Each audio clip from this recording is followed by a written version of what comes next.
Bonjour à tous, dans cette vidéo nous allons vous montrer comment ServiceNow peut fournir à ses clients une expérience de service sans effort, connectée et proactive. Dans ce scénario, je vais commencer à me connecter en tant que Julie Lewis, qui est une cliente et qui est connectée effectivement sur son espace client. Au sein de cet espace client, Julie va pouvoir faire un certain nombre de choses. Elle va pouvoir consulter un catalogue de services pour ouvrir un certain nombre de demandes à travers un formulaire type.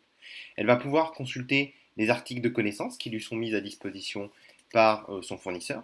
Elle va également pouvoir accéder à une communauté au sein de laquelle elle va pouvoir interagir avec d'autres clients comme elle pour se dépanner autour de différents problèmes que les clients pourraient rencontrer.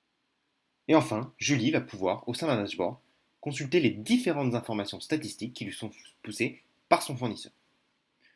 Si on descend un petit peu plus dans la page, je peux également constater que tous les services auxquels je suis abonné en tant que client, donc les services qui me sont fournis par mon fournisseur, pour lesquels je suis le client, eh bien, sont affichés et sont mis en exergue directement sur ma page d'accueil.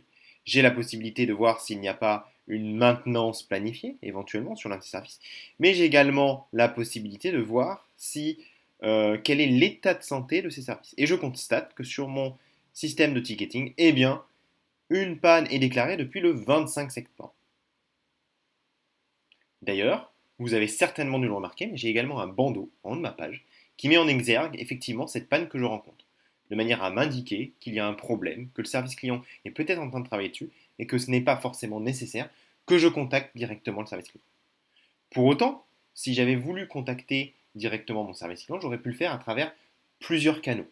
Ces canaux peuvent être des canaux comme le chat, comme mon catalogue de services que j'aurais pu utiliser et solliciter en remplissant un formulaire.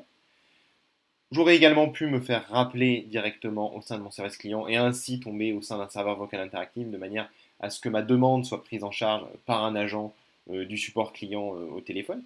Et puis enfin, une manière un peu plus dynamique de rentrer en contact avec mon service client aurait été celle d'utiliser un virtual agent, un chatbot, de manière à ce que je lui pose les différentes questions et que ce chatbot soit capable de qualifier, d'orienter ma demande et soit en mesure de me proposer une autorésolution. Ce chatbot, je vais avoir la possibilité de le solliciter à travers ma version web, comme ceci, mais j'aurai également la possibilité de le solliciter à travers un mobile, si je me trouvais en situation de mobilité, directement à partir de mon iPhone par exemple, et c'est ce qu'on va vous montrer juste à l'instant.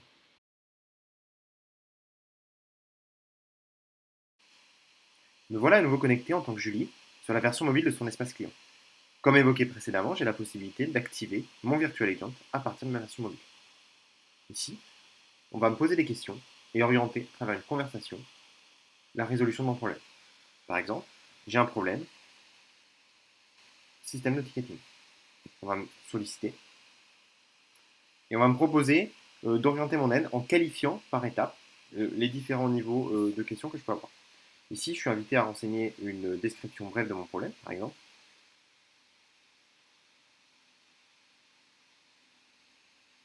Quand je renseigne la description de mon problème, mon Virtual Agent va me proposer un certain nombre de FAQ complètement contextualisés ou d'articles provenant de la communauté de mes pairs, de telle façon que je puisse accéder à ces articles ou documents de connaissances pour auto-solutionner mon problème sans avoir à rentrer directement en contact avec mon service client. Ici, ce n'est pas le cas, et je vais demander de continuer la qualification de mon problème. Le système a créé automatiquement un ticket pour moi, et j'aurai la possibilité de rajouter un certain nombre d'informations complémentaires sur ce ticket. Par exemple, ajouter un commentaire ou une image pour enrichir les informations. Je pourrais également avoir la possibilité de contacter directement un agent pour être mis en contact avec une personne physique. Ici, le Virtual Agent va passer la main à un agent physique de manière à ce que cet agent puisse quelque part me renseigner directement.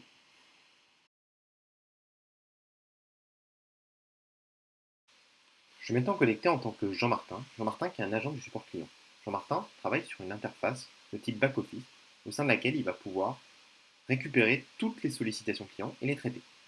Ici, je fais partie de la file d'attente Customer Service et dans cette file d'attente, j'ai une nouvelle interaction qui provient tout simplement du chat initié précédemment avec Julie. Ici, on peut voir en ouvrant cette interaction-ci que j'ai accès à un certain nombre d'informations et notamment toute la conversation qu'a pu avoir ma cliente, Julie, avec son chatbot. je vais avoir la possibilité de lui répondre et de consulter eh bien, le dossier qui a été automatiquement ouvert.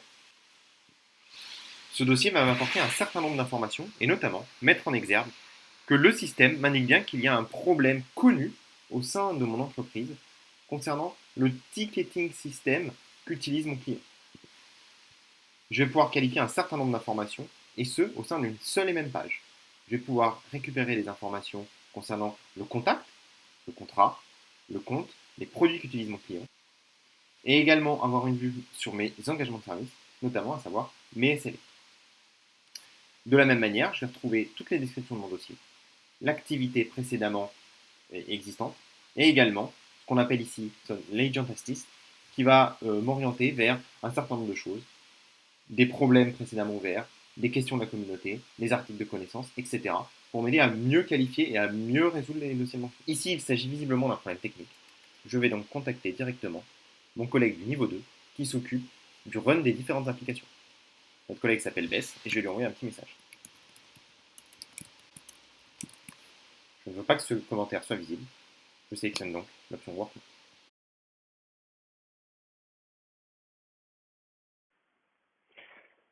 Je suis maintenant connecté en tant que Beth, l'interlocutrice qui a été sollicitée par notre agent de support Jean-Martin. Beth est une personne qui travaille dans l'équipe de Run et qui a reçu une notification provenant de l'agent du service client. Ainsi, Beth va pouvoir aller consulter tout simplement le dossier sur lequel on lui demande d'intervenir.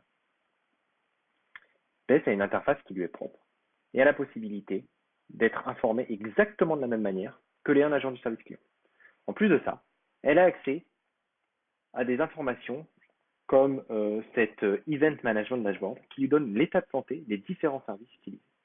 Ici, elle peut constater que le ticketing system est en rouge.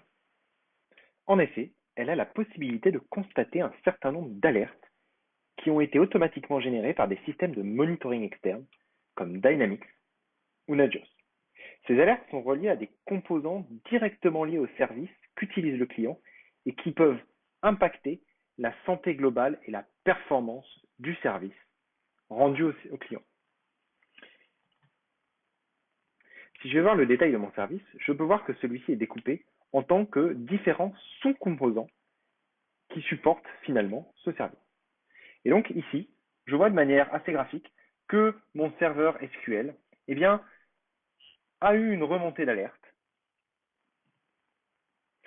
Comme on peut le voir, cette alerte a automatiquement généré un incident car il s'agissait en fait d'une alerte critique. Et ce type d'incident arrive régulièrement et en fait il est possible d'en automatiser la résolution à travers un template de résolution rapide qui est finalement un template d'orchestration qui a été créé pour automatiser la résolution de ce type d'incident. Donc très concrètement, si je reviens sur le dashboard sur lequel je me trouvais précédemment, eh bien, je vais avoir la possibilité de lancer ce qu'on appelle un Quick Response Template en tant que BES pour résoudre de manière complètement automatisée ce type d'incident. Ce template de réponse rapide est dédié à ce type d'alerte, à savoir augmenter la capacité mémoire. Et donc en fait, ce template va, lorsque je vais le lancer, être en mesure de déclencher un workflow d'orchestration qui va automatiquement effectuer le flexing. On voit ici que le workflow va tourner en temps réel jusqu'à effectuer eh bien, la remédiation à distance. Une fois le problème remédié, on peut maintenant constater eh bien, qu'il n'y a plus de problème sur mon serveur SQL. La barre rouge a disparu. Et si je retournais effectivement sur mon dashboard, eh bien, d'état santé des services, je remarque que le service est passé à nouveau en vert. En tant que client, de retour sur mon espace client, j'ai la possibilité de constater que le bandeau rouge a disparu, et que j'ai maintenant un bandeau bleu qui m'indique eh bien, que mon système a été restauré. De la même manière, j'aurai la possibilité de voir eh bien, que mon dossier précédemment ouvert a été résolu par mon support client. J'ai la possibilité effectivement ici de voir le message résolu avec une autorémédiation et d'accepter la solution au constat du bon redémarrage du service. Une fois la solution acceptée, on va pouvoir me proposer de remplir un petit questionnaire de satisfaction dont les réponses pourront servir à calculer différents indices, comme le CISAT ou le NPS.